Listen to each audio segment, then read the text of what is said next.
because he's not sure how to do that. So that's cool. That's an awesome story. Yeah. So you started off with some positive stories. I love it. All right, so it's episode 8 of the No right. Name Tech Show. I haven't seen yours at all. We're getting close to double digits, which is an exciting threshold to pass. Just gonna I know say it. you set the bar high with the 00. 00. Yeah, I do that on purpose. Yeah, I think that's funny. Okay. All right, so you have something wonderful in here. Do you want to tell us about it? Sure. I realized this morning that you're the more creative of the two of us, I think. No. But Noodle Tools is a tool that we do subscribe to. It has some glitches to it, but generally speaking, what I really like about that specific tool is that it walks somebody through, and I say this in there, through the entire research process, but it doesn't do the work for them. It guides them. And there's also, what I don't talk about in there is that there is a way that teachers can create an inbox so that they have all of their students' work in one area. Oh, nice. And so it really facilitates that process. It's collaborative. It gets back to the old way of doing research where we wrote down a lot of what we were thinking about prior to actually writing the paper or creating the project or whatever it was, that we actually took notes along the way, which I think is still a really important part of the process and is often left out. Great. So, let's check it out. I have not watched it.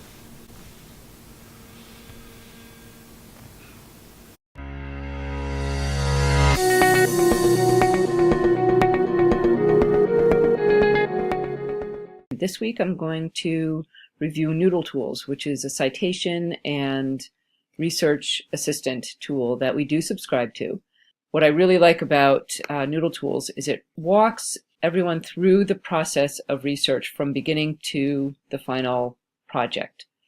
It starts with asking for a research question, going into the thesis, and then it actually links to a Google Doc paper that you will write later on. You can choose how viewable it is and whether or not you also are collaborating with other students. The first step in research is finding your resources. So it asks you to create a new citation. This does not automatically put all of the information in for you. Let's say that you find some information on a web page. It's a newspaper web page.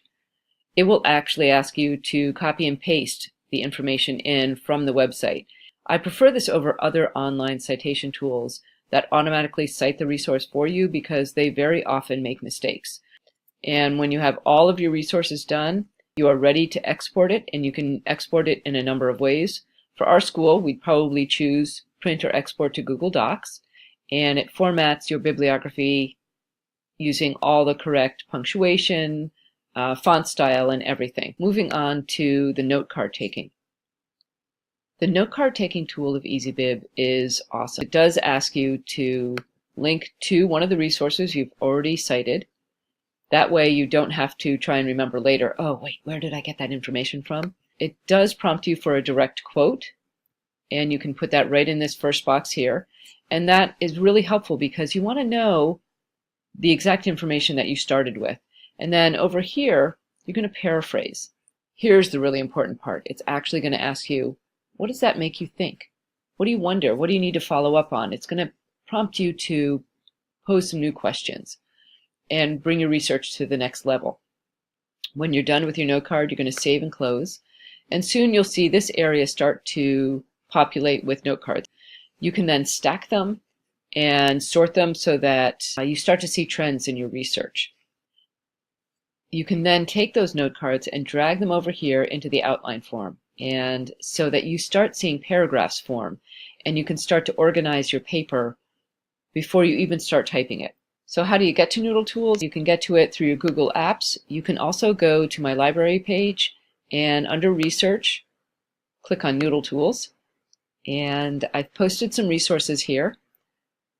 This link up here actually will also take you to the login page.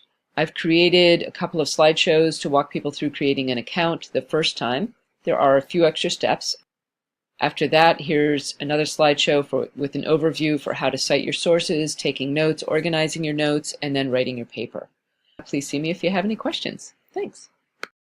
So I'm blown away by the tool itself, but also just the scaffolding that you've built to be able to support people using it. Really good job. Really cool. I really actually recommend that people start using it if they're going to use it earlier in the year, just for creating citations. Get kids used to logging in and just doing that part of it, and then add on a piece later on. Because when you try to go through the whole research process and introduce this tool, it's pretty overwhelming. Well done. Thanks. Blown away. Really good. So mine, I came across this. This was a recommendation. I think it was, I saw it on Twitter. And I'm not a big fake news person, but I hear questions about it constantly. So I wanted to check out this site called Facticious. And what it is a site that in a game format allows you or a student to go through and try and decide if a piece of news is fake or not, based on some scenarios. All right. So this is Facticious.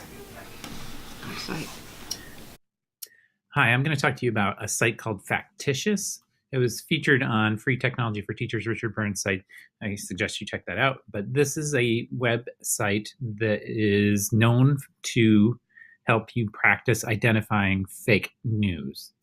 And there's two different ways that you can play it. You can kind of play it without saving your progress, and you can sign on and you can save your progress. So what happens is you go in, you click through a couple of bits of information, and then you have these different weeks to work through. So in week 1, you're going to swipe right if you think the article is real. You swipe left if you think the article is fake.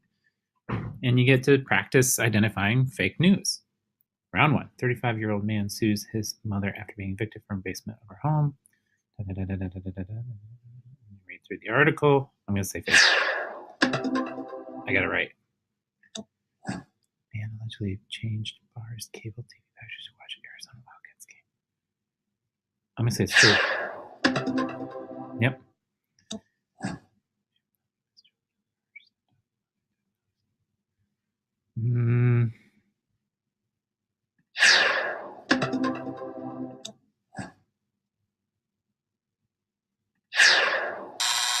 Oh, I got that one wrong. You get the idea. Now, obviously, as an educator, you're going to want to look through these, see what age level this is appropriate for, and what makes sense. And there's actually an article in the beginning that they link to that talks about how educators are using this tool.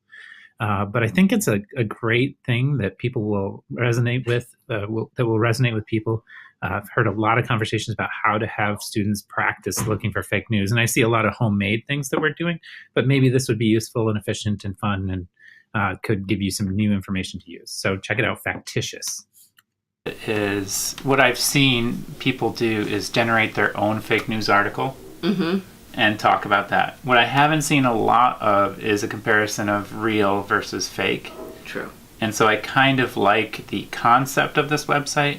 I'd like to see how teachers use it before I, really give it 2 thumbs up. But I like the concept of it, and it seems like something very needed in classrooms today. Absolutely, because we get so much of our news now through social media, and there's a lot of fake stuff out there. Yeah, it would be neat to see an evolution of this to some social media, fake or not, and how do you search it out. But overall, a good site. These are 2 strong researchy tools that They are. How did we channel each other? I don't know. That was really good. All right. Well, there you go. Thanks for watching. Thanks. It's awesome.